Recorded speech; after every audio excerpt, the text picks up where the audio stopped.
오늘 우리에게 주신 하나님의 말씀 말라기 3장 7절부터 12절의 말씀입니다. 구약성경 1329쪽입니다. 말라기 3장 7절부터 12절의 말씀을 드라마 바이블로 낭독합니다. 너희 조상들의 날로부터 너희가 나의 규례를 떠나 지키지 아니하였도다. 그런즉 내게로 돌아오라. 그리하면 나도 너희에게로 돌아가리라 하였더니 너희가 이러기를 우리가 어떻게 하여야 돌아가리까 하는도다. 사람이 어찌 하나님의 것을 도둑질하겠느냐. 그러나 너희는 나의 것을 도둑질하고도 말하기를 우리가 어떻게 주의 것을 도둑질하였나이까 하는도다. 이는 곧 11조와 봉헌물이라.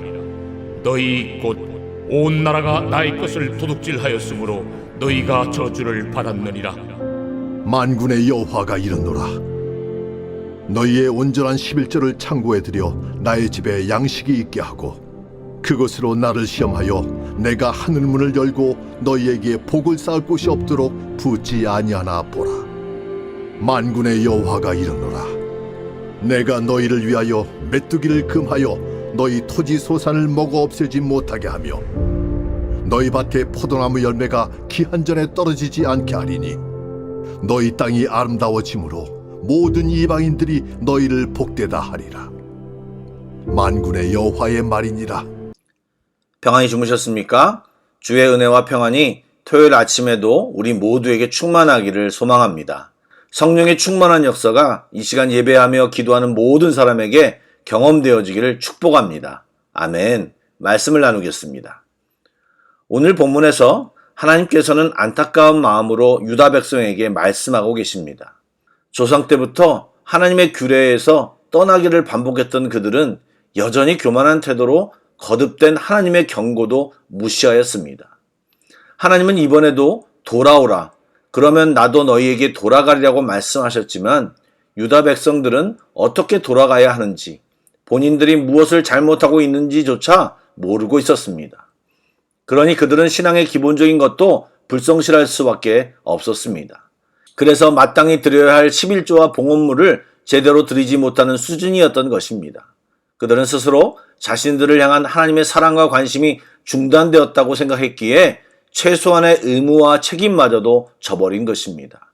아시겠지만 하나님께서는 이스라엘의 12지파 중 레위 지파는 땅 분배를 받지 않게 하고 나머지 지파들이 드리는 11조와 봉헌물로 사는 시스템을 만드셨습니다. 그러므로 11조와 봉헌물을 제대로 드리지 않으면 제사장들과 레위 지파 사람들은 성전을 떠나거나 부정을 저지를 수밖에 없었습니다. 또 성전 재정이 부족하니 제사장과 레위인들은 제사를 대충 드리게 되고 하나님의 법을 가르치기보다 생계를 유지하는 데 급급한 행동을 할 수밖에 없었던 것입니다.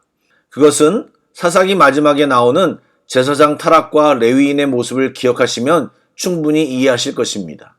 그런데 어떻게 하여야 돌아가리까? 라고 뻔뻔스럽게 물어보는 유다 백성에게 하나님께서 뭐라고 말씀하십니까? 하나님께서는 그들에게 올바른 11조와 봉헌을 요구하셨습니다. 여러분, 본문에서 거론한 11조와 봉헌은 단순히 헌금을 해라 라는 의미보다는 앞에서 하나님께서 말씀하신 돌아옴과 관련되어 있다는 말입니다. 유다 백성은 포로 생활을 통해 과거 죄에 대한 징계를 받았지만 이후에도 정신을 못 차리고 하나님의 법을 떠나 그릇된 길로 행하여 살았는데 이제 다시 하나님에게로 말씀으로 돌아오라는 이야기입니다. 말씀을 떠난 너희들의 삶의 결과가 헌금 생활을 제대로 하지 못하는 것이라고 지적하는 것입니다. 그리고 그 삶의 결과가 당시 이스라엘의 열악한 경제 상황을 초래했다고 말씀하셨습니다. 그러므로 그런 상황에서 11조와 봉헌을 한다는 의미는 하나님을 믿습니다. 당신이 나의 삶의 주인입니다. 어려워도 나는 당신을 나의 삶의 주인으로 인정합니다. 당신께로 돌아갑니다라는 결단의 표현인 것입니다. 이것은 아무나 하지 못하는 것입니다. 다시 하나님과 말씀으로 돌아갑니다라는 회개의 행동이기 때문입니다. 두 번째로 하나님 말씀 속에 나와 있는 의미가 무엇입니까? 하나님께서는 그동안 너희들이 나의 것을 도둑질했음을 지적하셨습니다. 당연히 유다 백성들은 자기네들이 어떻게 하나님의 것을 도둑질할 수 있느냐고 반문했습니다. 그러자 하나님께서는 11조와 봉헌을 하지 않는 것이 하나님의 것을 도둑질한 것이고 그 결과가 너의 가난이라고 말씀하셨습니다. 여러분, 11조와 헌금은 하나님을 섬기는 것과 직결됩니다. 이것은 보물이 있는 곳에 너의 마음도 있다라고 예수님이 말씀하신 것처럼 하나님께 드리는 것에 대한 것에 그들의 아까운 마음이 있었음을 지적한 것입니다. 11조가 처음 등장한 창세기 14장에서 11조의 의미는 복을 받기 위해 드리는 개념이 아니라 복을 받았기에 이것이 하나님이 주신 것입니다. 하나님의 은혜입니다. 라는 것을 보여주는 믿음의 표현이었습니다. 또 애초에 10분의 1이 단순히 수학적인 개념이 아니라 열의 첫 것, 장자를 대표하여 하나님께 드린다는 의미로 모든 것이 주님의 것입니다라는 믿음의 표현이 11조입니다. 그런데 물질의 탐욕 때문에 아까워 제대로 못하는 것은 외형상의 표현일 뿐 결국은 믿음의 부족으로 인한 것임을 말하고 있는 것이죠. 우리의 중심을 보시는 하나님께서 온전한 11조와 봉헌을 요구하시는 것은 하나님을 향한 믿음을 요구하시는 것입니다. 마지막으로 하나님은 너희가 온전한 11조를 하면 기근과 재앙을 멈추고 하늘문을 열어 쌓을 곳이 없도록 채우시겠다고 약속하셨습니다. 이는 하나님이 만물의 주인이고 세상의 주권자임을 강조하시며 복의 근원이심을 드러내신 것입니다. 결국 너희들의 소득이 적어서 11조와 봉헌의 의미를 무시한 것이 아니라 이 명령을 소홀히 했기 때문에 있는 것마저 사라지는 저주 아래 있었던 것임을 강조하신 것입니다.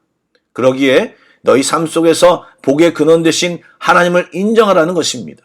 나의 주인으로서 하나님을 인정하라는 것입니다. 나의 생사화복을 누리게 하시는 분이 하나님임을 인정하라는 것입니다. 이것은 먼저 그의 나라와 의를 구하라 그리하면 성도의 필요를 채우실 것이라는 예수님의 말씀과도 부합한 것입니다.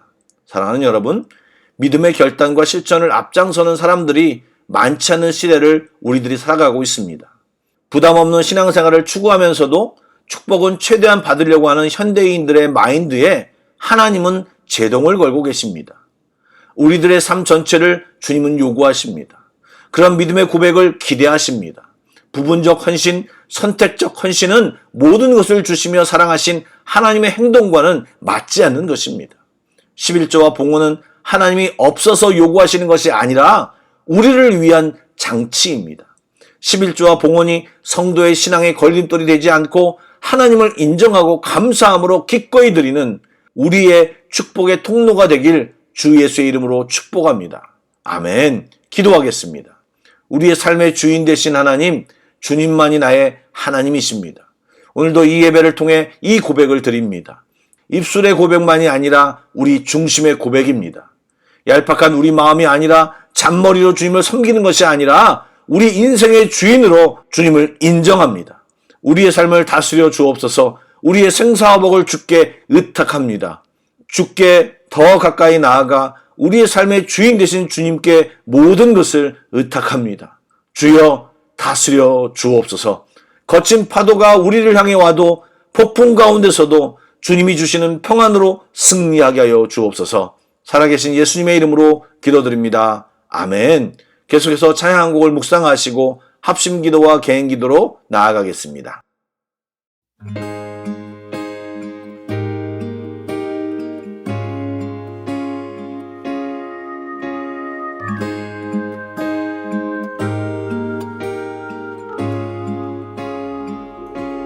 온 땅의 주인 되신 주님이 내 이름 아시며 사랑만 돌보네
나의 죄를 보시고 사랑의 눈으로 날 일으키시네.